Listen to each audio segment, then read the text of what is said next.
Well, good Sunday afternoon. Taylor Plott here with your latest forecast, and we do have some big changes that will be coming on the way later this week for a portion of the United States. But so far, we're pretty good out there. Not a lot going on, not a lot in the tropics, but that is going to change once we get into the beginning of this week, and especially the middle of this week. Let's go ahead and just take a look at what's going on outside right now. This is the 500 millibar chart, so this is what's going on at about 18,000 feet above our heads.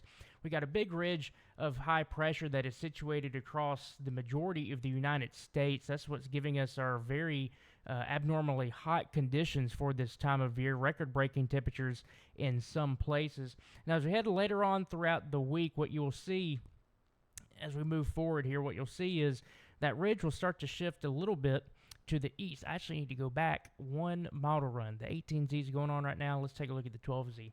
So let's go back again. So that ridge will continue to move to the east. So that will continue our warm conditions for the next few days. This is tomorrow afternoon. That ridge of high pressure really situated across the eastern United States and into parts of eastern Canada. But look what's going on back here. Look what's going on back here towards the west. Big bowling ball area of low pressure going on, upper level low possible as it moves to the east. But this big trough, this big piece of energy that'll be moving through the western United States as we get into your Wednesday, this is Wednesday morning, it will eventually eject across the central United States, and that could even bring the chance of a few strong to severe thunderstorms across parts of the plains. I'll get to that here in just a little bit. That weakens a little bit, continues to move to the east for your Thursday morning, but then we have another piece of energy that moves through across the western U.S.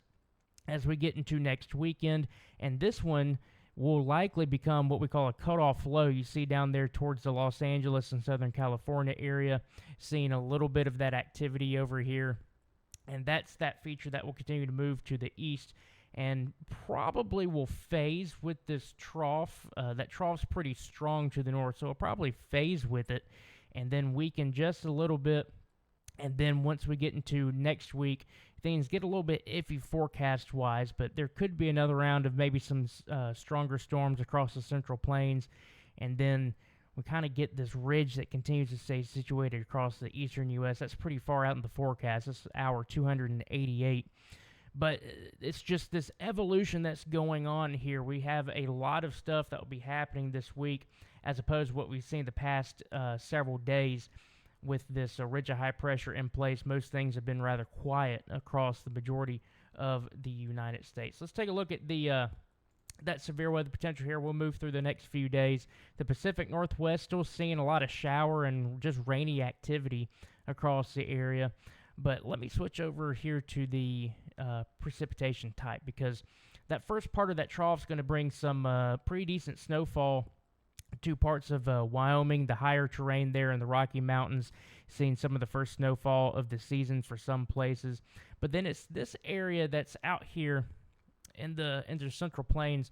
That is where the Storm Prediction Center actually has a highlighted risk for severe weather on day 4. So this goes from Wednesday morning into Thursday morning. So the middle of the week, that's where the Storm Prediction Center is highlighting that chance that we could see some strong to severe thunderstorms across this area as we head into the middle of the week.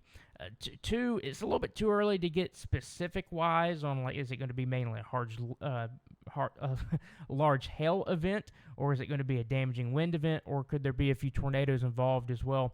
That's still kind of TBD, but I wouldn't be surprised if all modes of severe weather are on the table as we head into the middle of the week for that severe weather potential across parts of the plains.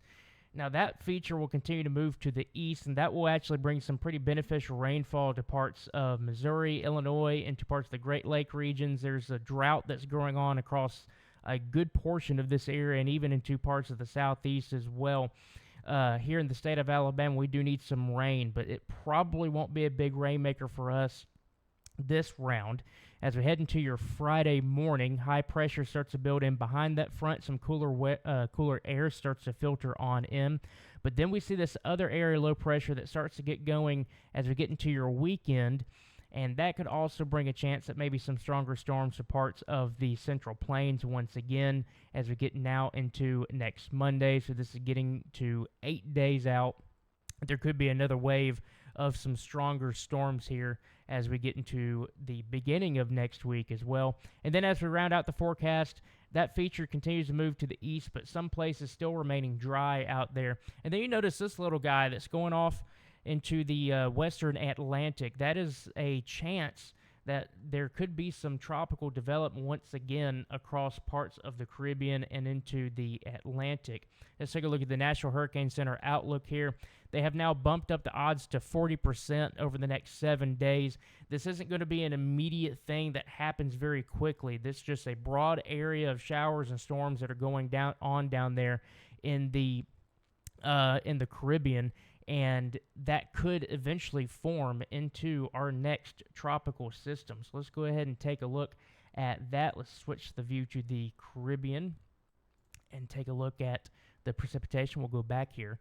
So this is what's going on Monday. Again, a lot of shower storm activity. This is the area that we're watching down here in the southwestern part of the Caribbean. As we head further into your forecast, this goes into Tuesday and Wednesday. And then eventually, possibly Wednesday into Thursday, you see this area low pressure that kind of gets a little bit more organized down here in the southwestern Caribbean. That is going to be the area to watch. So I don't think it's going to be like a Monday, Tuesday development. This is more likely going to be like a Thursday or Friday development. It's going to take its time to get its act together. Now, as for the steering currents, once we get this system that gets going, it should eventually just start off kind of moving to the north or northeast towards parts of the Greater Antilles, parts of Jamaica, parts of Cuba, and parts of the of Hispaniola. But the question is, what happens once it gets beyond that? Could it actually move a little bit further to the west? I don't really think so, because there's a lot of troughing activity that's going to be going on around that time across the eastern United States. So anything that does develop here, as you see it tracks to the northeast, it should likely stay away from any U.S. landfall. This is kind of getting far out in there in the forecast. This is hour 2:37, so this is next Wednesday morning. You see there could be a tropical system in the western Atlantic near the Bahamas, and it will attempt, at least on the GFS's perspective on this model run, attempt to move to the west, but it just kind of sits there and just kind of meanders. And I think just there's a lot that could go on once it moves north of either Cuba or Hispaniola. There's a lot that will just factor into what is happening across the United States. Is there a trough in place? Is there other things going on? Could it make its way to the west? Will it just kicked off to the east? Most of the time, they get kicked off to the northeast and just get out into the middle of the ocean, and this is not a worry for the United States at all.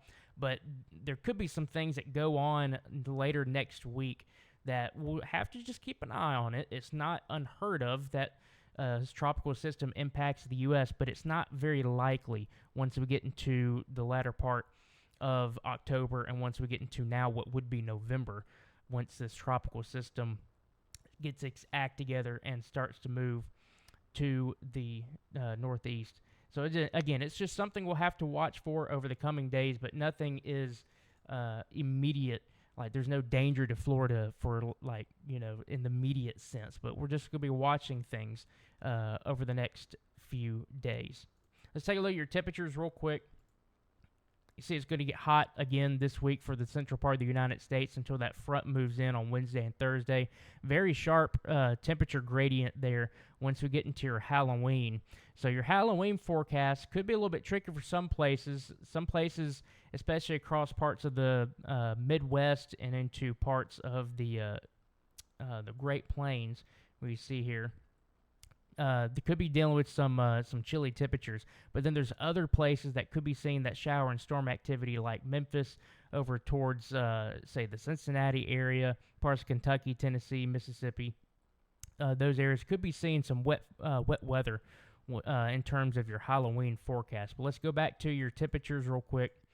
and you'll see this front that continues to move on through. Still very warm conditions to the south of that front, but cooler air is definitely going to be making its way on in for some places, but it looks like it's going to be a brief stint, because then we get high pressure building back in, and we get warm again once we get into the beginning of November, and then another front will make its way on through. That could give it some cooler, bring in some cooler weather to parts of the United States as well, and then we just kind of do it all over again. So I think that the majority of the next several days will just continue to be just pretty warm across the area. I don't think we're going to be looking at a huge cold shot, at least for the next, say, 10 to 14 days, but it will come eventually once we get this pattern broken down, where you get a lot less upper-level ridging, bringing in some of those warmer temperatures, and a lot more low-level troughs moving on through. That will bring in some of that cooler air from Canada. There will be a pretty good blast of cold air coming soon, but right now it's really not looking too cold out there with the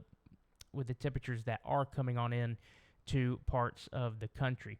As we head into your November, again, we're getting into that time where there could be some severe weather. Like we mentioned, we're getting into that next, or what some people call their second severe weather season, but really and truly, you look at it as one big severe weather season. So it really begins around November, and it goes all the way into May and June for the United States. But this is that time where we start to see the potential for some of those stronger or severe thunderstorms out there. So this system we'll be watching on Wednesday will have that threat as well. Keep tabs on that, especially if you live in the Central Plains. And then there could be one coming in behind it once we get into next week, but that's too far out to be specific as of right now. That's what I got for you guys for your forecast update on this Sunday. Hope you guys have a great rest of your Sunday and a great week out there. Stay safe, and we'll catch you next time.